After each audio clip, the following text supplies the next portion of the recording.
everyone, it's Stephanie here, and today I have a card to share that uses the Simon Says Stamp April card kit called You Brighten My Day. And this card kit is really fun because it has really bright colors and an awesome stamp set that you can see here called What's Up to kind of play on the light bulb theme. And it has these great images and sentiments that go together. So I've already started my card base, and just because I wanted it to be dry for when I did the video and created the card. So I just took some embossing paste. I used Dreamweaver Glossy White. So it's just like the Wendy Vecchi white, except for this is, and when it dries, it's actually glossy versus matte.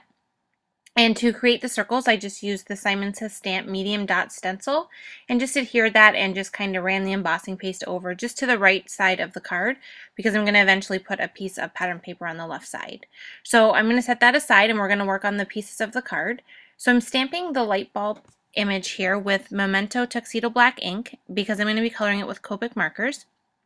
So I just went ahead and stamped that onto a piece of Neenah Solar White cardstock, and I pulled out some Copic marker colors that I want to use to color the light bulb. So I'm going to be using the yellow colors for the inside area and do the heart with the red and the gray colors to do the bottom.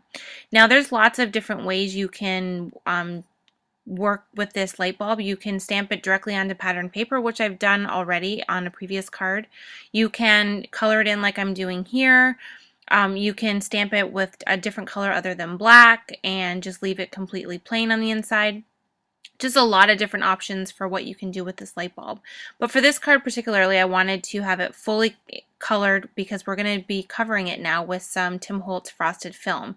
And I've had this for a really long time and I haven't really utilized it. I happened to find it the other day in a drawer and thought, hey, this would look kind of cool over top of the light bulb once it was colored. So you just want to make sure that your image is no dust or dirt is on top of it because we're going to put this right on top. And I don't know if you can really see the frosted film in the video that great, but you can see the frostiness there, and there's actually a shimmer inside that film.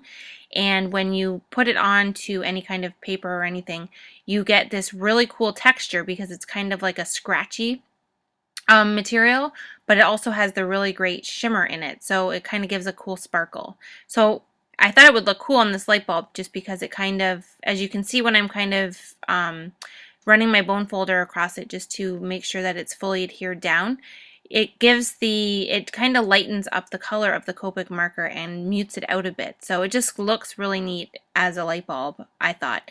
So now I'm just going to go ahead and cut this out right on the black lines. I don't want to have a white border around it. And I'm going to go ahead with a black marker once I have it completely cut out and just kind of go around the edges to color in the white core of the pattern or of the cardstock that's left over from when we cut it out.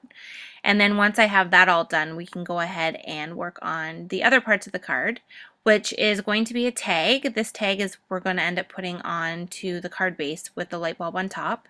So to kind of push it up a notch with this too, I decided to go ahead and adhere some frosted film right onto a piece of white cardstock. There's nothing on this cardstock, it's just plain white. And I'm going to go ahead and die cut the tag from it. But before I do that, I want to make sure that I use my bone folder and completely rub that down onto the paper. It just takes out any air bubbles and completely adheres it down onto the paper. So now you can see here I've already cut it out, and I used a Mama Elephant tag die, which has that cool stitching on the outside. So now it's just kind of a little bit something else rather than just plain white cardstock. It's got that neat frosted film on top of it.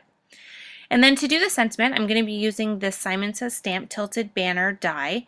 But when I actually put the sentiment on and put it against the tag, it's a little bit longer than I want it to be. So I'm going to do a little bit of surgery on this once I have it done.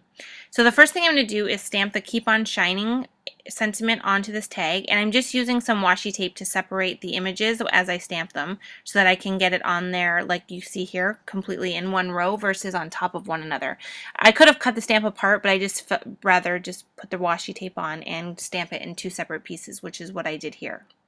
So now what I'm going to do is I'm just going to take my scissors and I'm going to cut the ends off of this banner. Even though it has the score lines for me to go ahead and fold it, I didn't want it to be as long as it would end up across the tag.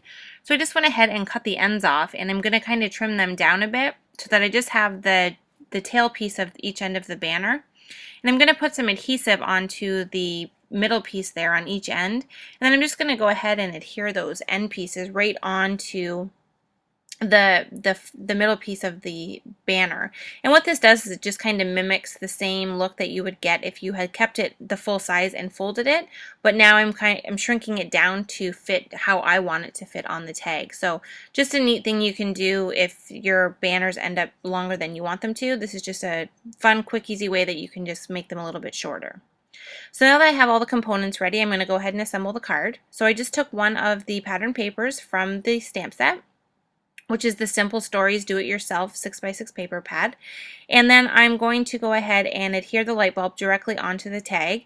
I put foam adhesive on the tag part, and went ahead and adhered that against the embossed dots, which is why I didn't really want to put foam adhesive on the light bulb or the sentiment banner, just because I felt like it might be a little bit too elevated off the card front and I didn't want to have it too high up.